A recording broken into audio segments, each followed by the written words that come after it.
ప్రభు యేసుక్రీస్తు వారి నామంలో కూడి వచ్చిన ప్రతి ఒక్కరికి వందనాలు శుభాలు తెలియజేస్తున్నాను. మంచిది. బైబిల్ గ్రంథాన్ని ఒకసారి మనం తెలిసినట్టయితే కొన్ని లేఖనాలు బైబిల్ గ్రంథం నుంచి మనం తెలుసుకుందాం.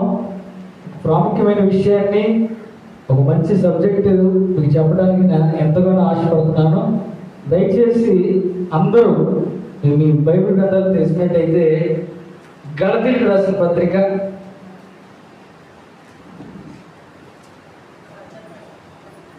6వ అధ్యాయము 7వ వచనాన్ని మనం చదువుకుందాం. గలతీయులకు రాసిన పత్రిక 6వ అధ్యాయము 7వ వచనం మనం చదువుకుందాం.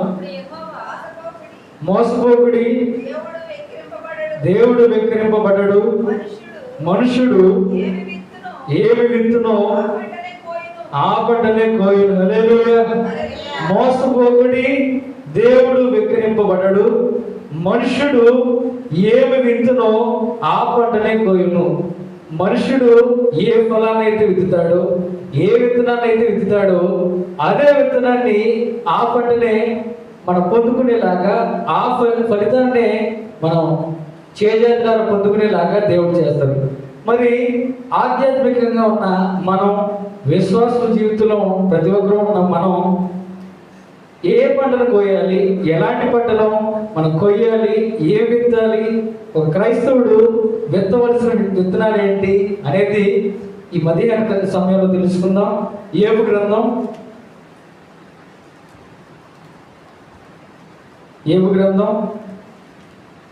4వ అధ్యాయము 8వ వచనం మనం చదువుకుందాం. యోబు గ్రంథం 4వ అధ్యాయము 8వ వచనం మనం చదువుకుందాం. నేను చూసినంత వరకు అక్రమమును దున్నికీడును విత్తువారు దానినే కోయుదురు. మనం చూసుకుంటే మనం ఏ ఫలాన్ని అయితే విత్తుతామో, ఎలాంటి విత్తనాన్ని మనం విత్తుతామో ఆ పంటే మనం కోసే వాళ్ళని మనం ఉంటాం. అయితే ఎవరైతే ఏ ఫలాన్ని విత్తుతారో అదే పంటని మనం కోస్తామని వాక్యం సెలవిస్తుంది.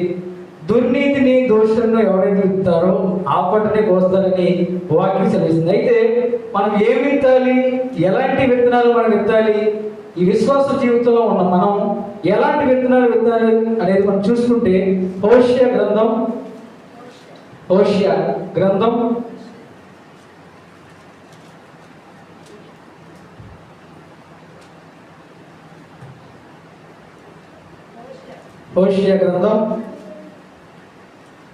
10వ అధ్యాయము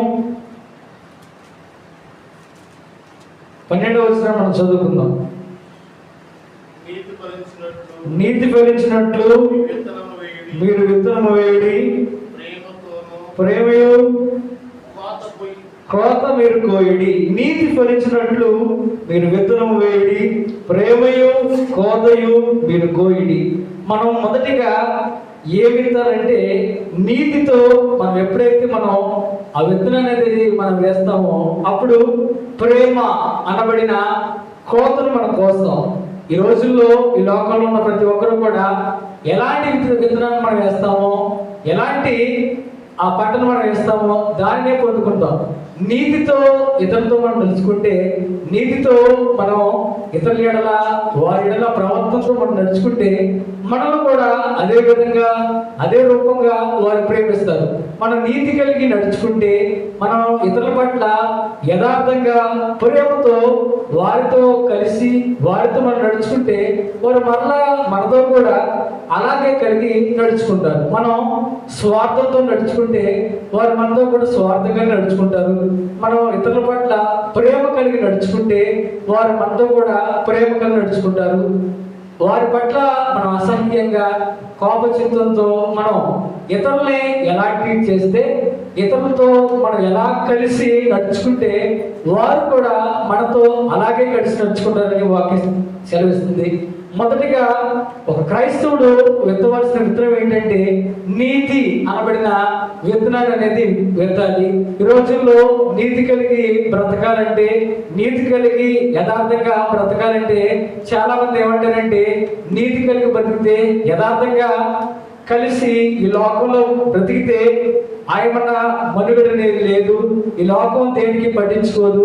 యథార్థంగా నీతితో ఉంటే ఎవరో పట్టించుకోరు. మనకు కావాల్సిన విషయాల్ని మనం చేతులారా పొందుకోవాల్సిన విషయాల్ని మనం పొందుకోలేము. కాబట్టి ఈ లోకంలో నీతి కలిగి బ్రతుకుట, యథార్థం కలిగి బ్రతుకుట అందరూ వ్యర్థమని అనుకుంటారు. కానీ నీతి కలిగి యథార్థం కలిగి ఈ లోకంలో నీకు మనుగడ ఉన్నా లేకపోయినా, ఈ లోకంలో నీకు ఫలితం ఉన్నా లేకపోయినా సరే, నీతి కలిగి నడుచుకుంటే, యథార్థంగా నువ్వు నడుచుకుంటే నిత్య రాజ్యంలో ప్రభు నిన్ను చేర్చుకుంటాడు. ఆమె కాబట్టి ఇతరుల పట్ల మనం నీతి కలిగి నడుచుకుంటే, యథార్థంగా నడుచుకుంటే వారి దగ్గర నుంచి మనకి ప్రేమ అనబడిన పంటను అనేది మనం కోస్తాం. కాబట్టి ఇతరులతో మనం నీతి కలిగి నడుచుకుంటే వారి దగ్గర నుంచి ప్రేమ అనబడిన పంట అనేది మనం కోస్తాం. కాబట్టి ప్రతి క్రైస్తవుడు విశ్వాస జీవితంలో ఉన్న ప్రతి ఒక్కరూ కూడా మొదటిగా విత్తవలసిన విత్తనం ఏంటంటే నీతి అనబడిన విత్తనాన్ని అనేది విత్తాలి. కాబట్టి ప్రతి ఒక్కరూ కూడా నీతి మంతులలాగా మనం అందరం కూడా ఉండాలి. అయితే మనం ఒకసారి మనం జ్ఞాపకం చేసుకుంటే యేసన్ గారు మా చర్చిలో ఉన్న విశ్వాస దగ్గరికి ఒకసారి ఒక సందర్భంలో చర్చిలో చూస్తే మంచి యథార్థంగా ఉంది, చర్చిలో పాటలు పాడుతుంది, ఎంతో నీతిమంతురాలు కదా, ప్రార్థన చేసింది. అడిగినప్పుడు వెళ్ళి వారి కుటుంబాన్ని ఆశీర్వదిద్దాం, వెళ్ళి వారి కుటుంబాన్ని దీవిద్దాం అని యేసన్ గారు ఆ విశ్వాస పిలవగానే అక్కడ వెళ్ళినప్పుడు ఆ చర్చిలో అయితే నీతిమంతురాలు కానీ, అలాగే చర్చిలో యథార్థంగా దేవుని ఎడల భక్తితో భయంతో ఎంతో వినయంగా ఉండేసరికి యేసన్ గారు అనుకున్నారు, ఈ వంద నీతిమంతురాలు ఎవరూ లేరు, ఈ చర్చిలో ఈ వంద యథార్థవంతురాలు ఎవరూ లేరు, సరే కదా ప్రార్థన పిలిచింది కదా అని యేసన్ గారు వెళ్ళినప్పుడు చర్చిలో నుండి, చర్చిలో ఉన్న యథార్థత, చర్చిలో ఉన్న నీతి, చర్చిలో ఉన్న భక్తి, చర్చిలో ఉన్న భయం ఒకసారిగా ఆ గేట్ దాటి వెళ్ళిపోయిన తర్వాత, ఒకసారిగా ఆ డోర్ ఆ మందిరాన్ని విడిచిపెట్టి తను వెళ్ళిపోయిన తర్వాత తన నీతి, తన యథార్థత ఈ లోకంలో మళ్ళీ యథావిధిగా కలిసిపోయింది. ఈ లోకంలో యథార్థంగా మళ్ళీ ఆ యొక్క భాగ్యంలోకి, ఆ యొక్క స్థితిగతిలోకి తన కనెక్ట్ అయిపోయేసరికి యేసన్ గారు సరే కదా అని ప్రార్థన చేద్దామని ఆమె దగ్గరకు వెళ్ళినప్పుడు తన నీతి ఆయన కనపడలేదు, తన యథార్థత కనపడలేదు. తన నీతి ఏమైపోయిందంటే ఇతరులతో గొడవ పెట్టేసుకొని విస్తారంగా దోషించే మాటలు మాట్లాడుకుంటూ, విస్తారంగా నాలుగుకి ఏ మాటలు వస్తాయో తెలియకోకుండా అలాంటి మాటలు మాట్లాడుతున్నప్పుడు తన నీతి యేసన్ గారికి కనపడలేదు. కాబట్టి ప్రతి ఒక్కరూ కూడా మనకున్న యథార్థత, మనకున్న నీతి అనబడిన విత్తనాన్ని మనం వేస్తే ఇతరుల దగ్గర నుంచి ప్రేమ అనబడిన పంట అనేది మనకు వస్తాం. కాబట్టి ఇతరులతో మనం ఎలా నడుచుకుంటే, ఇతరుల పక్షాన ఈ లోకంలో మనం ఎలాంటి విత్తనాన్ని అనేది వేస్తామో అదే విత్తనాన్ని దాని ద్వారాగా ఫలితాలు, దాని ద్వారాగా ఆ పంట అనబడిన కోతలు మనం కోస్తాం. కాబట్టి ప్రతి ఒక్కరూ కూడా నీతి వల్ల నడుచుకునే వారిలాగా, యథార్థంగా నడుచుకునే వారిలాగా మనం అందరం కూడా ఉండాలి. కాబట్టి నీతిమంతులైతే నీతిమంతులైతే ఒకవేళ ఈ లోకంలో ఉన్నవారు ప్రతి ఒక్కరు కూడా నీతిమంతులను చూసి వారు ఎంతో యథార్థవంతులు, వారు ఎంతో రోజు మందిరానికి వెళ్ళేవారు, వారి యథార్థత మాకందరికీ తెలుసు అని ఇతరులు చెప్పుకుంటారు. ఒకవేళ చర్చిలోనే నీ యథార్థత అనుకుంటూ, చర్చిలోనే నువ్వు నీతిమంతులు అనుకుంటూ ఒకసారి ఈ లోకంలో ఉన్న వారికి నువ్వు బలహీనుడుగా, భక్తిహీనుడుగా నువ్వు కనపడితే ఎవరైనా నీ గురించి అడిగినప్పుడు కానీ, ఎవరైనా నీ గురించి సంభాషణ వచ్చినప్పుడు కూడా వారు నీ గురించి హేళనగాను, బలహీనుడుగాను, భక్తిహీనుడిలాగా వారు మాట్లాడుకుంటారు. కాబట్టి మన ఎడల ప్రతి ఒక్కరూ కూడా మొదటిగా నీతి అనబడిన విత్తనాన్ని మనం వేస్తే ప్రేమ అనబడిన పంటలు అనేది మనం కోస్తాం. కాబట్టి రెండవదిగా మనం చూసుకుంటే మత్తయి సువార్త 5వ అధ్యాయము 6వ వచనం మనం చదువుకుందాం. ఆకలి దప్పులు గలవారు ధన్యులు, వారు తృప్తిపరచబడదురు. కనికరము పడేవారు ధన్యులు, వారు కనికరము పొందుదురు. అయితే నీతి నిమిత్తం ఎవరైతే బ్రతుకుతారో వారు ధన్యులు. ఆకలి దప్పులు గలవారు ధన్యులు, వారు తృప్తిపరచబడుదురు. కనికరము గలవారు ధన్యులు, వారి కనికరము పొందుదురు. అయితే నీతి కొరకు ఎవరైతే ప్రయాసపడతారో, నీతి ద్వారాగా ఈ లోక మాలిన్యం ప్రతిదీ విడిచిపెట్టి కేవలం దేవుని మీదే ఆధారపడుకుంటూ, కేవలం మనుషుల మీద ఆధారపడుకోకుండా, మనుషుల్ని గొప్ప చేసే మాటలు మాట్లాడుకోకుండా, వారేదో చేస్తారు వీరేదో చేస్తారు అని మనుషుల మీద మనం డిపెండ్ అవ్వకోకుండా, ఎప్పుడైతే నీతితో, ఎప్పుడైతే భక్తితో మనం నడుచుకుంటామో, నీతి కొరకు ఆకలి దప్పులు గలవారు ధన్యులు, వారు తృప్తిపరచబడుదురు. కనికరం గలవారు ధన్యులు, వారు కనికరము పొందుదురని వాక్యం సెలవుస్తుంది. అయితే యథార్థంగా ఏ పాపం చేయకోకుండా, ఏ తప్పు మనం చేయకోకుండా, ఎప్పుడైతే దేవుని మీదే డిపెండ్ అయ్యి, దేవుని మీదే ఈ లోకంలో ఎవరు సహాయం చేయకోకుండా, కేవలం దేవుని మీదే మనం ఆధారపడి, మనకున్న ఆకలి, మనకున్న స్థితిగతులు అన్నిటినీ కూడా విడిచిపెట్టేసి, కేవలం ఎప్పుడైతే దేవుని మీద ఆధారపడతామో, ఎప్పుడైతే దేవుని మీద మనం యథార్థంగా నడుచుకుంటామో, అప్పుడు ఆయన కనికరం మన ఎడలో వస్తుంది. ఆయన కృప మనల్ని అంటుకొని, ఆయన మన కుటుంబాన్ని మనల్ని తృప్తిపరిచే వాళ్ళగా మనం ఉంటాం. కాబట్టి మనుషులు గొప్ప చేయకూడదు. కేవలం నీ నోటితోనూ, నీ హృదయంతో కేవలం దేవుడినే గొప్ప చేసే వాళ్ళగా మనం అందరం కూడా ఉంటాం. కాబట్టి దేవుడు మనల్ని ఎడలా ఆయన సృష్టించిన సృష్టికర్త కాబట్టి, మనుషుల మీద మన బరువు, మన బాధ్యతలు అనేది ఇతరుల మీద, మనుషుల మీద మన వారి మీద వేయకూడదు. వారి బాధ్యతలు, వారి బరువులు వారే పోయినాక ఇక వారి మీద, వీరి మీద డిపెండ్ అవుతామని వారు చూస్తారు. కాబట్టి వారి మీద నీ బరువు, నీ బాధ్యతలు వేయకోకుండా నీతిమంతులు ఎలా ఉంటారంటే, నీతి కొరకు ఆకలి దప్పులు కాచుకొని, నీతి కొరకు ఆకలి దప్పులు చంపుకొని, వారు ఎల్లప్పుడూ కూడా దేవుని ఎడలే తృప్తిపరుస్తారు. కనికరం ద్వారాగా వారు దేవుని ద్వారాగా కనికరం పొందుకొని, దేవుని దగ్గర నుంచే ఆకాశం వైపు చేతులెత్తుకొని, మాకు ఎవరి దగ్గర నుంచి కూడా సహాయం దొరకదు, ఎవరి ద్వారా కూడా మమ్మల్ని తృప్తిపరచలేరు. కేవలం నీతిగా నడుచుకునే వారు ఎలా ఉంటారంటే, వారి హృదయంలో, వారి విశ్వాస జీవితంలో వారు కేవలం దేవుని ద్వారాగే మేము తృప్తిపరచబడతాం, దేవుని ద్వారాగే మా కుటుంబం ఆశీర్వదించబడుతుంది అనేది నీతి అనబడిన పంటను నీతి మందులు వేస్తారు. అలాగే రెండవ విత్తనాన్ని మనం చూసుకుంటే, ప్రతి ఒక్కరు కూడా, ప్రతి క్రైస్తవుడు విత్తవలసిన రెండవ విత్తనం ఏంటంటే, కీర్తన గ్రంథం 126వ అధ్యాయము 5వ వచనం మనం చదువుకుందాం. 126:5 కీర్తన గ్రంథం 126వ అధ్యాయము 5వ వచనం మనం చదువుకుందాం.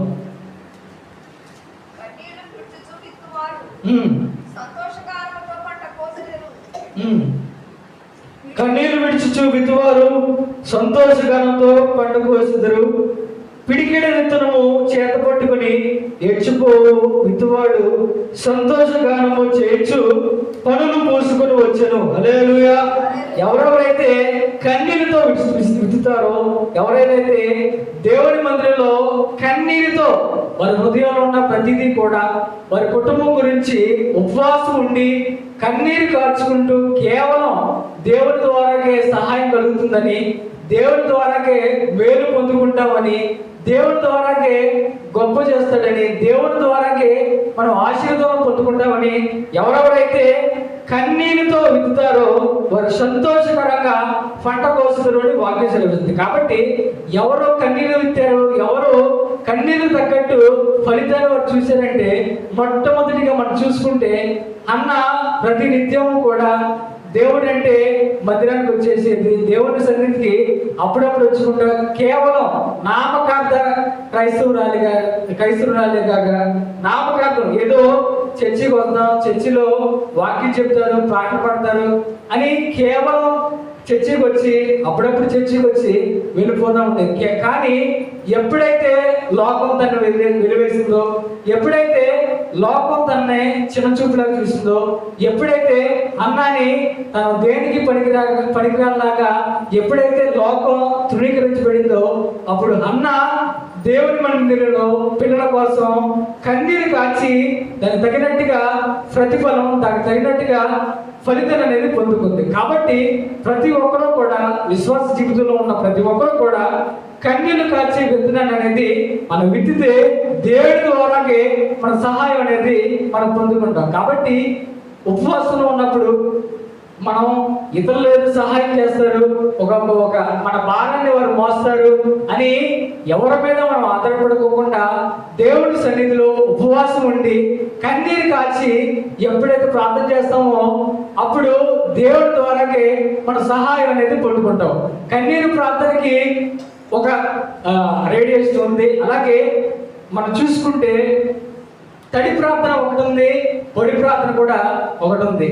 అయితే పొడి ప్రార్థన మనం చేస్తే పొడి ప్రార్థన మనం ఎప్పుడైతే చేస్తే పొడి ప్రార్థన మనం చేసినప్పుడు కూడా ఆలస్యం అనేది మనం చూస్తాం. అలాగే ఎప్పుడైతే దేవుని మందిరంలో యథార్థమైన హృదయంతో ఎప్పుడైతే కన్నీరు కాస్తామో అప్పుడు పరలోకంలో ఉన్న దేవదూతలు నిత్యము కూడా మన చుట్టూరే తిరగబడతారు. హల్లెలూయా. కాబట్టి దేవుని సన్నిధిలో కన్నీరు కాచే వాళ్ళలాగా మనం ఉండాలి. పొడి ప్రార్థన కంటే కన్నీరు ప్రార్థనకి ఎక్కువగా ఇంపార్టెన్స్ ఉంది. పొడి ప్రార్థన కన్నా కన్నీరు ప్రార్థన ఎంతో శక్తి కలదని వాక్యం సెలవిస్తుంది. ఏలియా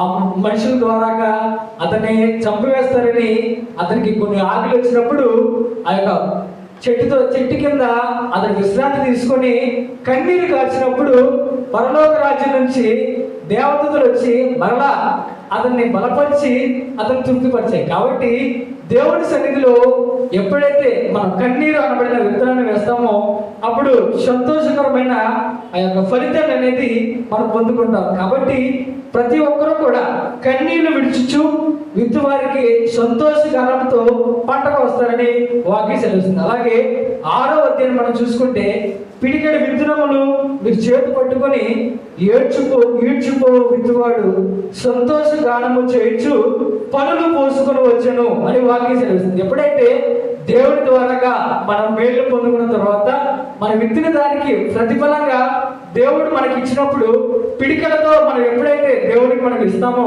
పిడికలతో దేవుడికి మనం ఎప్పుడైతే మనం ఇస్తామో దానికి ప్రతిఫలంగా సంతోషగానము పోయొచ్చు.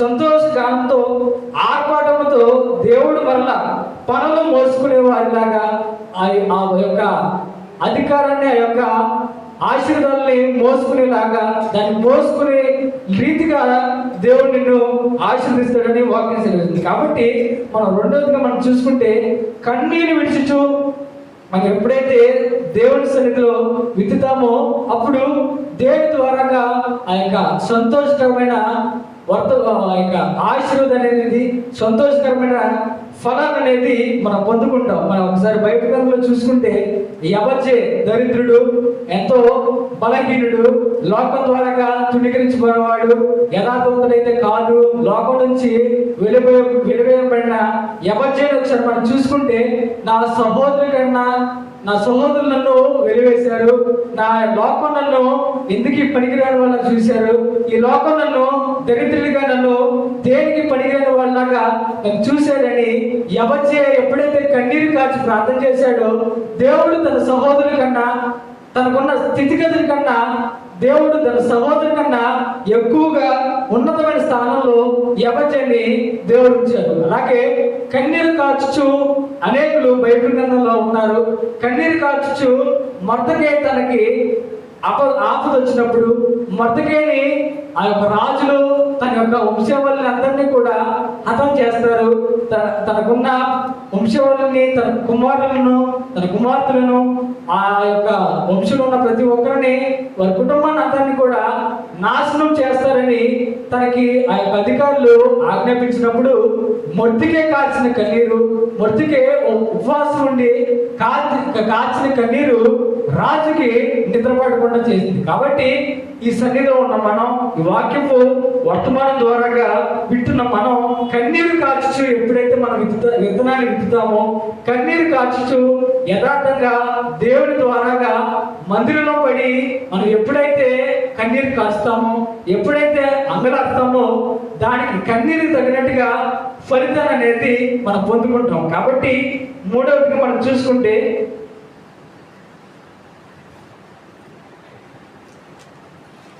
గలతీయులకు రాసిన పత్రిక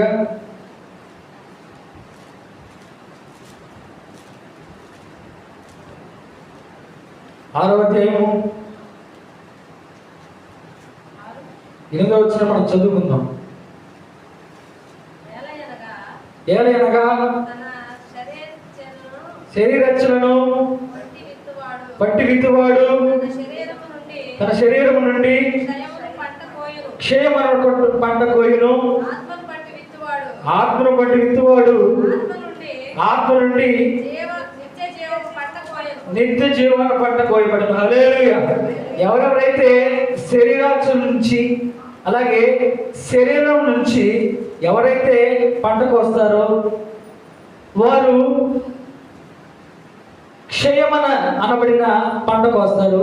ఎవరైతే ఆత్మ అనబడిన విత్తనాన్ని విత్తుతారో వారు ఆత్మ నుండి నిత్య జీవం అనబడిన పంట వారు కోస్తారని వాక్యం సెలవిస్తుంది. కాబట్టి శరీరాచను బట్టి శరీరం ఆచరణ బట్టి పంట కోసే పంట ఎలా ఉంటుందంటే కేవలం ఈ లోకంలో ఉన్న శరీరాచరణ అనబడిన విత్తనాన్ని మనం విత్తితే దాని ఫలితం ఎలా ఉంటుందంటే కేవలం అసూయ, స్వార్థం, ఇతరులను చూసి మనం ఎక్కువగా వారిని చూసి చిన్న చూపు చూడటం, ఇతరులు మనం చూసి ద్వేషించే మాటలు మాట్లాడటం, కేవలం శరీరాచరణ పంటను మనం కోస్తే దాని ద్వారాగా ఆ విత్తనం ద్వారాగా ఫలితం కేవలం స్వార్థ, వారిని చూసి చిన్న చూపు చూడటం, వారిని చూసి మనం ఎక్కువగా కక్ష అనబడిన మన హృదయంలో ఉంచుకోవటం, ఇతరులను చూసి ఓడ్చుకోలేని ఫలితం అనేది మనం చూసుకుంటాం. అలాగే ఆత్మీయ అనబడిన విత్తనాన్ని మనం చూసుకుంటే దాని ద్వారాగా దాని ఫలితంగా నిత్య జీవం అనబడిన పంట అనేది మనకి కలుగుతుంది. నిత్య జీవం అంట పంటను మనం కోసుకుంటే నిత్య జీవం అనబడిన ఫలితాన్ని మనం కోసుకుంటే మనం ఏ స్థలంలోకి వెళ్ళినా మనం ఎలాంటి పరిస్థితుల్లో వెళ్ళినా మనల్ని ఇతరులను చూసినప్పుడు మనం ఎలాంటి ఫంక్షన్లకు వెళ్ళినా ఏదైనా ఎవరైనా పిలిచినప్పుడు మనం వెళ్ళినా మనల్ని చూసి ఇతరులు వీరు నీతిమంతులు, మనల్ని చూసి ఇతరులు వీరు యథార్థవంతులు, వీరు చర్చికి వెళ్ళేవారు, మనకి ఏదైనా ఆపద వచ్చినప్పుడు కానీ మనకి ఏదైనా శ్రమ వచ్చినప్పుడు కానీ లేదా ఇతరులు మన కుటుంబం మీద ఇతరులు మన గృహం మీద వారు పడి మనల్ని ద్వేషించినప్పుడు లేదా తెలియని వారు మన కుటుంబం మీద అపస్యంగా వారు మాట్లాడినప్పుడు మన చుట్టూ ఉన్నవారు మనం చూసి లేదండి వారు నీతిమంతులు, వారు యథార్థవంతులు, వారు ఏ తప్పు చేయని వారు, మీరు బై మిస్టేక్ ద్వారాగా ఎవరో ఏదో విషయం చెప్పారని మీరు వచ్చారే తప్ప వారు నీతిమంతులు, వారు యథార్థవంతులని దేవుడిని చేసే వాళ్ళలాగా చేస్తారు. కాబట్టి నీతి అనబడిన పంటను మనం కోసుకుంటే నీతి అనబడిన పంటను మనం కోసుకుంటే ఆ విత్తనాన్ని మనం ఈ లోకంలో విత్తినప్పుడు నీతి అనబడిన విత్తనాన్ని మనం విత్తినప్పుడు ఈ లోకంలో నీకు ఆ నీతి అనబడిన ఫలితాన్ని నువ్వు పొందుకున్నా లేకపోయినా ఆ యొక్క ఆశీర్వాదాన్ని నువ్వు పొందుకున్నా లేకపోయినా నిత్య జీవంలో పరలోక రాజ్యంలో ఆ ఫలితాన్ని నీకు తగ్గేలాగా ఆ ఫలితం ద్వారాగా నువ్వు మేలు పొందేలాగా ఆ దేవుడు నీకు చేస్తాడు. హల్లెలూయా. కాబట్టి 3 విషయాలు మనం చూసుకుంటే మొదటిగా నీతి అనబడిన విజ్ఞానం మనం విత్తితే ఇతరుల దగ్గర నుంచి ప్రేమ అనబడిన పంట అనేది మనం కోసుకుంటాం. కాబట్టి ఇతరులతో మనం ఎలా నడుచుకుంటే వారు మనతో కూడా అలాగే నడుచుకునే వారిలాగా మనం ఏదైతే విత్తనాలు మనం విత్తుతామో వారు కూడా మనతో అలాగే నడుచుకుంటారని వాక్యం తెలుస్తుంది. కాబట్టి నీతి కలిగి యథార్థంగా మన లోకంలో నడుచుకుంటే వారి దగ్గర నుంచి మనకు ప్రేమ అనబడిన పంట అనేది మనం కోసుకుంటాం. అలాగే రెండవది మనం చూసుకుంటే కన్నీరు కాచుతూ మనం విత్తితే కన్నీరు అనబడిన విత్తనాన్ని మనం విత్తితే సంతోషగానంతో సంతోషము ద్వారాగా దేవుడి దగ్గర నుంచి సంతోషంగా కోయచ్చు ఆ యొక్క ఫలాన్ని అనేది మనం పొందుకుంటాం. అలాగే మూడవది మనం చూసుకుంటే శరీరాశను బట్టి కాకుండా ఆత్మ అనబడిన పంటను మనం విత్తితే ఆ దగ్గర నుంచి ఆత్మ అనబడిన నిత్య జీవం అనబడిన పంటను అనేది మనం చూసుకుంటాం. అలాగే లోక సువార్త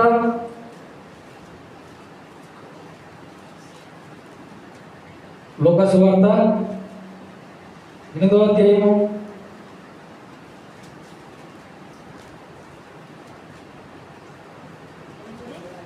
5 5వ వచనం మనం చదువుకుందాం. విత్తువాడు తన విత్తనములు ఉమ్. విత్తుటకు బయలుదేరును. అతను విత్తుచుండగా విత్తనములు విత్తనములు త్రోవ ప్రక్కకు పడి త్రొక్కబడెను. కనుక ఆకాశ పక్షులు వాటిని మృంగివేసెను. ఆకాశ పక్షులు వాటిని మింగివేసెను. మరికొన్ని రాత నేలను పడి మలిచి చెమ్మలేనందున ఎండిపోయెను. మరికొన్ని ముండ్ల పొదలో నడపబడెను. ముండ్ల పొదలో వాటితో మొలిచి వాటిని అణిచివేసెను. మరికొన్ని మంచి నేలనే పడెను. అవి మొలచి నూరంతులుగా ఫలించెను. ఈ మాటలు పలుకుచు వినుటకు చెవులు గలవాడు వినును గాక అని యేసుక్రీస్తు వారు ఈ ఉపమానం అనేది శిష్యులకు చెప్తున్నారు. అయితే మనం చూసుకుంటే విత్తువాడు తన విత్తనములు విత్తుడు బయలుదేరు. అతడు విత్తుచుండగా కొన్ని విత్తనాలు త్రోవ పక్కన పడి త్రొక్కబడి ఆకాశ పక్షులు వాటిని మింగివేసెను అని వాక్యం సెలవిస్తుంది. సేవకుడు మందిరంలో ఆ యొక్క విత్తనాలు అనేది విత్తుతున్నప్పుడు వాక్య లేఖనాల ద్వారాగా ప్రార్థన ద్వారాగా ఆ విత్తనాలు ఫలిభరితంగా ప్రతి ఒక్కరి కుటుంబాలు ఫలిభరితంగా మార్చబడాలని, ఆ యొక్క ఆధ్యాత్మిక జీవితంలో వారు సరైన త్రోవలో వారు నడుచుకోవాలని ఆ విత్తనాలు వారు విత్తుతున్నప్పుడు వారు మందిరాన్ని విడిచిపెట్టి వెళ్ళినప్పుడు ఆకాశ పక్షులు వాటిని మృంగివేసెను అని వాక్యం సెలవిస్తుంది. మన హృదయంలో ఉన్న వాక్యాన్ని, మన హృదయంలో ఉన్న వర్తమానాన్ని మనం దేవుడి సన్నిధిలో నుంచి మనం ఎప్పుడైతే బయటకు వెళ్ళిపోతామో అప్పుడు ఆకాశ పక్షులు అంటే మన కుటుంబంలో కావచ్చు, ఈ లోకంలో ఉన్న ఎవరైనా కావచ్చు, ఆ విన్న వర్తమానాన్ని, ఆ విన్న వాక్యాన్ని వాటిని మింగివేసే వారిలాగా ఆకాశ పక్షులు దాన్ని మింగివేసినని వాక్యం సెలవిస్తుంది. అలాగే మరి కొన్ని రాతి నేల పడి మొలిచి చెమ్మలేనందున ఎండిపోయేను అని వాక్యం చదివిస్తుంది. అయితే చెమ్మలేనందున అవి ఎండిపోయేను అని వాక్యం చదివిస్తుంది. మనం విత్తనాలు విత్తినప్పుడు ప్రతి క్రైస్తవుడు వారి కుటుంబంలో వారికి తగినట్టుగా వారి విత్తనాలు అనేది విత్తినప్పుడు ఎందుకని వారి విత్తనాలు రాలిపోయేను అని మనం చూసుకుంటే చెమ్మలేనందున అవి ఎండిపోయేను అని వాక్యం చదివిస్తుంది. చెమ్మలేనందున అంటే మనం కన్నీరు ప్రార్థన చేయడం ద్వారా, కన్నీరు ప్రార్థన మన కుటుంబంలో మన యొక్క విశ్వాస జీవితంలో కన్నీరు ప్రార్థన మనం చేయట్లేదు కాబట్టి మన యొక్క కుటుంబం, మన యొక్క ఆర్థిక ఇబ్బందులు అది చెప్పలేనందున మన ఎదుగుదలకు అది ఎండిపోవును అని వాక్యం సెలవిస్తుంది. ఈనాటి జీవితంలో ఈ లోకంలో ఉన్న ప్రతి ఒక్కరూ కూడా వారి యొక్క ఆధ్యాత్మిక జీవితంలో, వారి ఆర్థిక సమస్యల్లో వారు ఎదగాలని, వారి యొక్క ఈ జీవితంలో వారు ఒక ముందడుగు వారు వేయాలని వారు ప్రయాసపడినప్పటికీ కూడా వారు తగిన ఫలతో వారికి పొందలేక, వారికి కావాల్సిన ఆర్థిక అవసరతలు వారు పొందుకోలేక చేజేతులారా వారి ఆలోచనలు వ్యర్థమైపోతాయి.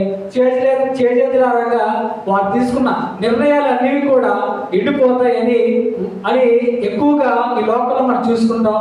ఎందుకని వారు తీసుకున్న నిర్ణయాలు, ఎందుకని వారు కేవలం వారి ద్వారాగా ఇతరులు వారి ఆలోచన ద్వారాగా ఎందుకని వ్యర్థమైపోతున్నాయి అనేది మనం చూసుకుంటే చెమ్మలేనందున ఎండిపోయాను అని వాక్యం తెలుస్తుంది. చెమ్మలేనందున అనేది ఒకసారి మనం గ్రహించుకుంటే దేవుని ఆలోచన ద్వారాగా, దేవుని మాటల ద్వారాగా, దేవుడి చిత్తం అనేది మనం తెలుసుకోకుండా ప్రార్థన పడిన ఆ యొక్క విశ్వాస జీవితాన్ని మనం పక్కన పెట్టేసి కన్నీరు కాచుకోకుండా మన సొంత ఆలోచన ద్వారాగా, దేవుడి చిత్తం తెలుసుకోకుండా సొంత ఆలోచన ద్వారాగా మన యొక్క ఆర్థిక అవసరతల గురించి, మన యొక్క కుటుంబ పోషణ గురించి మనం కొన్నిసార్లు అనేక మంది సొంత నిర్ణయాలు తీసుకొని, సొంత ఆలోచనలు తీసుకొని మన అంతకు మనమే గొప్ప పొందుకుందామని, మన స్థితిగతులు మారిపోతాయి అని చాలా మంది వారి నిర్ణయాలు తీసుకొని అనేకమైన నష్టాలు చూసుకుంటారు. అయితే కన్నీరు కాచుతూ ఎప్పుడైతే మన జీవితంలో, మన యొక్క విశ్వాస జీవితంలో ఎప్పుడైతే చెమ్మ అనబడిన కన్నీరు ప్రార్థన ఎప్పుడైతే కాచుతామో దానికి తగినట్టుగా మనం జీవితం ఎండిపోకుండా కూడా ఆయన చిగురింపు చేస్తాడు. హల్లెలూయా. కాబట్టి కన్నీరు కాచే వారిలాగా మన జీవితంలో చెమ్మానబడిన కన్నీరు ఎప్పుడైతే కాస్తామో మన జీవితం ఎండిపోకుండా, మన జీవితం మన కుటుంబ విషయాలు ప్రతిదీ కూడా పడిపోకుండా, వెనక్కి తిరిగి చూడకోకుండా దేవుడు తన మార్గం ద్వారాగా నిత్య జీవితంలో సరైన మార్గంలో నడిపించే వారిలాగా ఆయన చేస్తాడు. అలాగే మనం చూసుకుంటే మరికొన్ని ముండ్ల పొదలో నడుచు నడుము పడిను, ముండ్ల పొదలు వాటితో మొలిచి వాటిని నడిచి వేసెను అని వాక్యం చెల్లిస్తుంది. వాక్యం ద్వారాగా విశ్వాస జీవితంలో ఇతరులు ఏదైనా విషయం చెప్పినప్పుడు, ఇతరులు ఏదైనా ఆధ్యాత్మికమైన వర్తమానాన్ని కానీ ఉపదేశం కానీ వారు బోధించినప్పుడు, వారి మాటలను వారి మన హృదయంలో ఉంచుకున్నప్పుడు ఇతరులు సాతాను ఏం చేస్తుందంటే వారిని ముండ్ల పొదలో వేసి ఆ యొక్క మాటలన్నీ కూడా ఆ యొక్క విత్తనాన్ని విత్తనేకోకుండా మొలచనివ్వకోకుండా ఆ యొక్క విశ్వాసాన్ని అనేది అణిచివేసెను అని వాక్యం చదివిస్తుంది. ప్రతి క్రైస్తవుడు ప్రార్థన ద్వారాగా ఆధ్యాత్మిక జీవితంలో బలపడాలన్నప్పుడు, ప్రార్థన ద్వారాగా మనం మేలు పొందుకోవాలన్నప్పుడు, వారి జీవితంలో ఎదగాలని అని వారు ప్రార్థన చేసినప్పుడు, ప్రార్థనకు తగినట్టుగా వారి ఫలితాన్ని పొందుకోలేనప్పుడు, ప్రార్థన ద్వారాగా వారు ఓర్పును సహనాన్ని కోల్పోయినప్పుడు, ఇంకెన్ని సంవత్సరాలు పడుతుంది, ప్రార్థన ద్వారాగా ఇంకా ఎన్ని రోజులు పడుతుంది, మనం ఎప్పుడో ప్రార్థన చేశాం కదా, దానికి తగిన ఫలితాన్ని మనం పొందుకోలేకపోతున్నాం, దానికి తగిన ఆశీర్వాదాన్ని అనేది మనం పొందుకోలేకపోతున్నానని ఓర్పుతో సహనంతో వారు కోర్చుకోలేక, వారు ఆ సహనాన్ని వారు ఓర్చుకోలేక, ఓర్పు ద్వారాగా ఆ యొక్క ఫలితాన్ని వారు పొందుకోలేక చేతులారా ఆర్థికమైన విశ్వాసంలో, ఆర్థికమైన విశ్వాస జీవితంలో వారు వెనకంచి వేస్తున్నారని వాక్యం సెలవిస్తుంది. కాబట్టి ఓర్పుతో సహనంతో ఎప్పుడైతే మనం దేవుని ద్వారాగా నిలబడి ఉంటామో, ఓర్పుతో మనం ఎప్పుడైతే ఆయన ద్వారాగా మనం వీళ్ళు పొందుకుంటామో, ఆయనే మన స్థితిగతులు మారుస్తాడు, ఆయనే మన కుటుంబ పోషణను అభివృద్ధి పరుస్తాడు, ఆయనే మన యొక్క స్థితిగతులు మారుస్తాడు అని ఆయన ద్వారాగా మనం ఎప్పుడైతే ఎదురు చూస్తామో, ఎప్పుడైతే ఓర్పు ద్వారాగా విశ్వాస జీవితంలో మనం ఎప్పుడైతే మనం ఎదుగుతామో అప్పుడు దేవుడు మనల్ని ఆశీర్వదిస్తాడని వాక్యం చదివిస్తుంది. అయితే ఇక్కడ మనం చూసుకుంటే సంతోషకరంతో వారి విత్తనాలు విత్తినప్పుడు వారు సాతాను ముండ్ల పొదలో పడిపోయి విత్తనాన్ని మొలచనివ్వకుండా వారిని అణిచివేసెను అని వాక్యం సెలవిస్తుంది. సాతాను ప్రతి ఒక్కరి హృదయంలో వారు చొరబడి విస్తారంగా నీ ప్రార్థనకి, నీ విజ్ఞాపనకి, నువ్వు చర్చికి వెళ్ళినా సరే అనవసరం, నువ్వు చర్చికి వెళ్ళినా సరే, నీ ప్రార్థనకి నువ్వు ఎన్ని రోజుల నుంచి ఎదురు చూసినా సరే, నువ్వు ఓర్పుతో సహనంతో నువ్వు ఎదురు చూసినా సరే దాని ఫలితాన్ని నువ్వు పొందుకోలేవు, దాని ఆశీర్వాదాన్ని నువ్వు పొందుకోలేవు.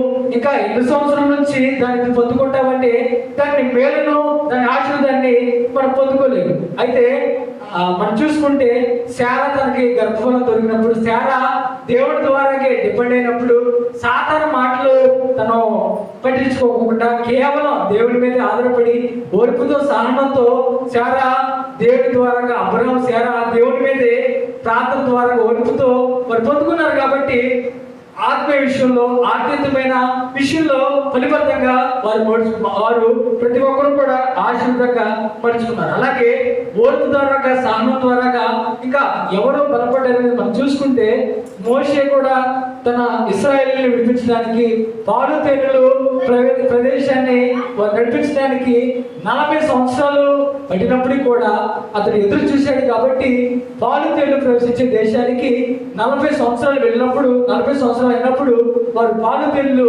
ప్రదేశానికి దేవుడు వారిని నడిపించడానికి దేవుడు వారిని చూశాడు. కాబట్టి ప్రతి ఒక్కరు కూడా ఓర్పు సహనంతో దేవుని ఆశీర్వాదానికి, దేవుని మేలుకు ఎప్పుడైతే మనం ఓర్పుతో సహనంతో సాతాను మాటలు పడుకోకుండా ఎప్పుడైతే మనం ఆ విశ్వాసంతో మనం ఉంటామో దేవుడు వారి మాటలను అణిచివేయకుండా దేవుడు మనల్ని పరివర్తనంగా మార్చుతాడని వాక్యం సెలవిస్తుంది. అలాగే మరికొన్ని మంచి నేలలు పడెను, అవి మొలిచి నూరత్తులుగా ఫలించును, ఈ మాటలు పలుకుచు వినుటకు చెవులు గలవాడు వినుగాక అని బిగ్గరగా చెప్పును అని వాక్యం సెలవిస్తుంది. అయితే ఎక్కువగా మరికొన్ని విత్తనాలు సేవకుడు విత్తుతున్నప్పుడు ఆ యొక్క ప్రదేశాలకు ఎక్కువగా పరిచయ నిమిత్తం, అనేక గ్రామాల నిమిత్తం, అనేక సేవలో ఫలితంగా మార్చబడినప్పుడు, అనేక విషయాలలో సేవకుడు దేవుని ద్వారాగా ఏర్పరచుకున్న ప్రతినిధి కాబట్టి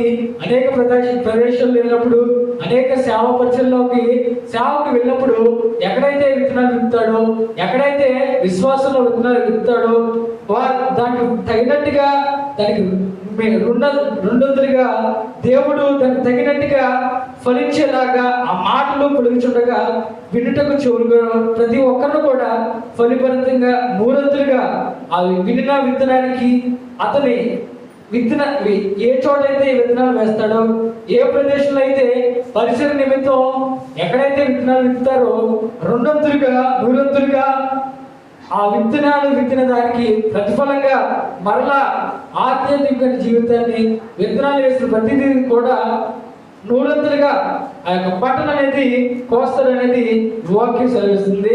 అలాగే మన ఒక లేఖనాన్ని మనం చూసుకుంటే యెషయా గ్రంథం 30వ అధ్యాయము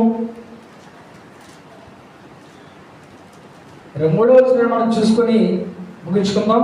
యెషయా గ్రంథం 30వ అధ్యాయము 23వ వచనాన్ని మనం జ్ఞాపకం చేసుకుందాం. యెషయా గ్రంథం యెషయా గ్రంథం 30వ అధ్యాయము 23వ వచనం మనం చదువుకుందాం. నీవు నీ భూమిలో విత్తుటకు నీ గింజలకు కావలసిన వాన ఆయన కురిపించును. భూమి రాబడి అయిన ఆహార పదార్థం ఇచ్చును.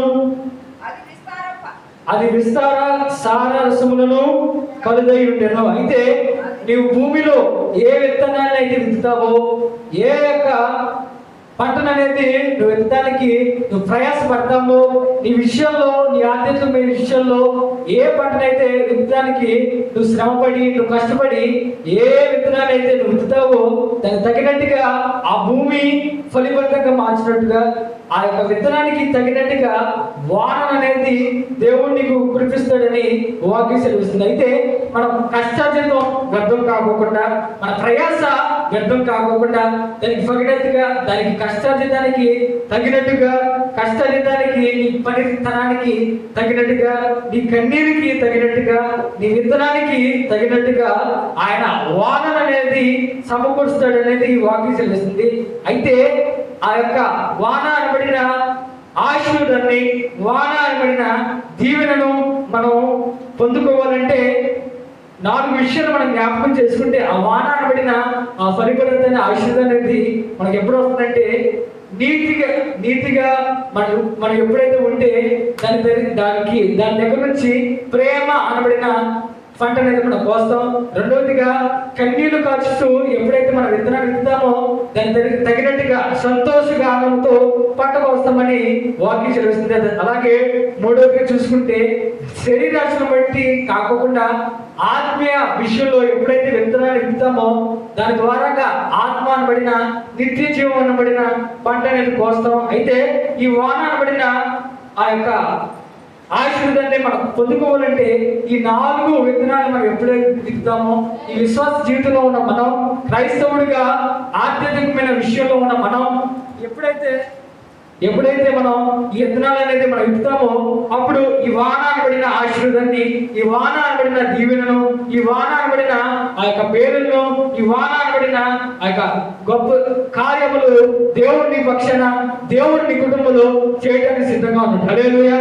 కాబట్టి ప్రతి క్రైస్తవుడు కూడా వారి యొక్క ఆధ్యాత్మికమైన విషయంలో, వారి యొక్క విశ్వాస జీవితంలో ఇలాంటి విత్తనాలు ఎప్పుడైతే విత్తుతామో, ఇలాంటి విత్తనాలు ఎప్పుడైతే మన కుటుంబంలో ఎప్పుడైతే మనం విత్తుతామో దానికి తగినట్టుగా ప్రతిఫలంగా వాన అనబడిన ఆశీర్వాదాన్ని, వాన అనబడిన దీవెనను ఆయన మనకును మన కుటుంబాలకు దయచేయను గాక. ఆమేన్. కాబట్టి ఈ నా మాటలు ప్రభు యొక్క వెనుకలలో దీవించి ఆశీర్వదించును గాక. ఆమేన్.